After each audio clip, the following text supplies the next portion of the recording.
All right, so Donald Trump is currently at the G7 in Alberta, Canada today, and this is supposed to be a meeting of allies talking about our shared partnership. But instead, Donald Trump has used this as an opportunity to talk about his own problems, his own grievances, while simultaneously praising our enemies. So I have some clips to show you from a brief Q&A session he had earlier, and you can see for yourself just how bad everything has been. Now, before we dive into these clips, make sure to subscribe to the channel, drop a like on the video, comment some American hearts, some blue flags. The show is now on Spotify. I'll leave the link in the bio. Go save it. It would mean a lot. But let's dive into this first clip where Donald Trump is talking about the LA protests, which has always been a sore subject for him. Why are you ordering ICE to target Democratic inner cities? What's behind that? I don't know what you're saying. You did a post last night where you said you want ICE to really target Democratic. Yeah, I want them to focus on the cities because the cities are where you really have what's called sanctuary cities, and that's where the people are. I look at New York, I look at Chicago. I mean, you got a really bad governor in Chicago and a bad mayor, but the governor's probably the worst in the country, Pritzker. But I look at how that city has been overrun by criminals, and New York and L.A. Look at L.A. L.A. Those people weren't from L.A. They weren't from California. Most of those people, many of those people, and that's a focus. Biden allowed 21 million people to come into our country. Of that, vast numbers of those people were murderers, killers, people from gangs, people from jails. They emptied their jails out into the U.S. Most of those people are in the cities, all blue cities, all Democrat-run cities, and they think they're going to use them to vote. It's not going to happen. It is truly remarkable how much misinformation Donald Trump is able to fit into a 1-minute clip. I mean, it would take me forever to debunk every single thing he said.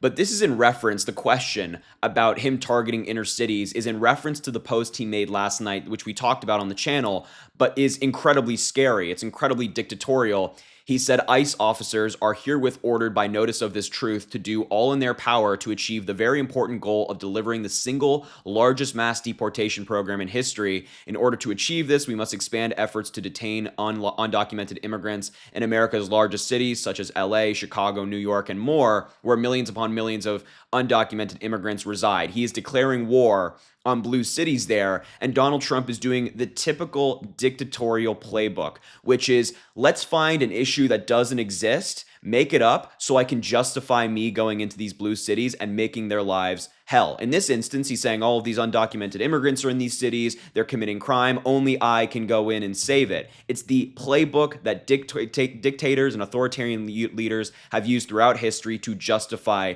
their most insane actions. And this is one of the most insane things Trump has done, declaring war on blue cities, specifically politicizing law enforcement, sending them into states and provinces and areas that they disagree with, that he doesn't like, has political disagreements with, is insane. It just doesn't get much worse than this.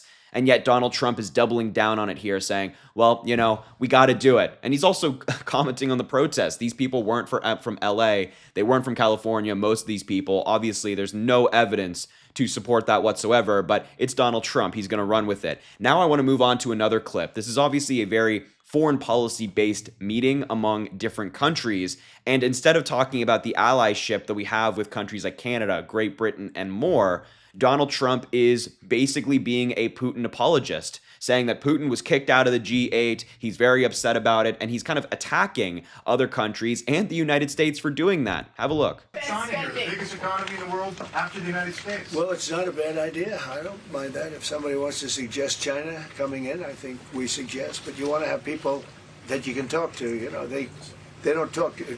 Putin speaks to me. He doesn't speak to anybody else. He doesn't want to talk because he was very insulted when he got thrown out of the G8.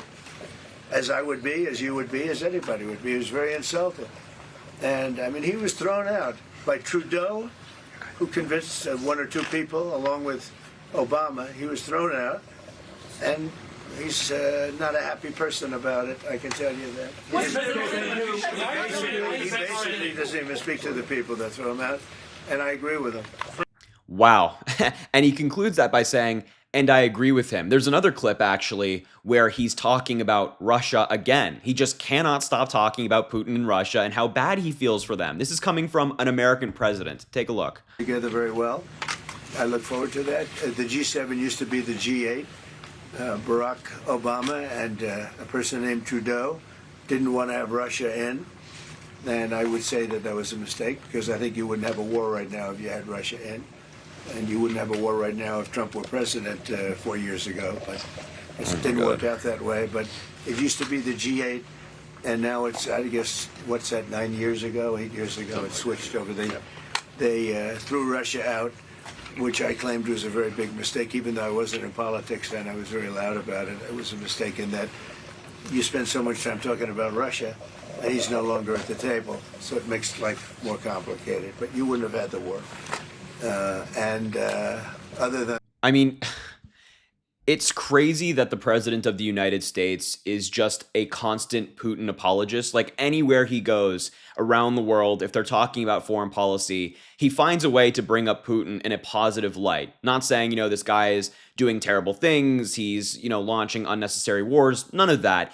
He finds a way to praise Putin, to praise Russia, saying, well, they should still be in the G7, aka the G8. It was very rude that they were thrown out. I thought it was a disaster. Even calling in this other clip, saying, I agree with him, saying that Putin is right over his anger at these different countries in the G7 now. It is insane that the president of the United States is just a Putin apologist on the world stage. It is all the time. He cannot stop talking about Putin positively. And just as a little fact check for Mr. Trump, when Russia was in the G8, they were still committing atrocities. They were still invading countries. So the idea that them being in this group now would have stopped them from a war is utter nonsense, not backed up by any history. But of course, Donald Trump hasn't picked up a history book since maybe middle school. Now, the final clip I want to show you is Donald Trump talking to Mark Carney. It's a little hard to hear because of the water in the background, but we'll talk about it after, and we have some text to read. You go over there. I'll put you in the middle. Okay, good. Yeah. Not bad. Not bad. Thank you. Here we go. Put the gel up there.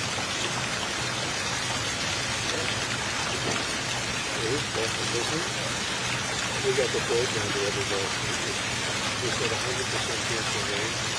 I thought it was supposed to be. But that's 50 years ago. Yeah, you can hear what he said right there, and this was the exchange that they had, and Donald Trump is, of course, boosting himself, talking about, again, his own problems, his own grievances.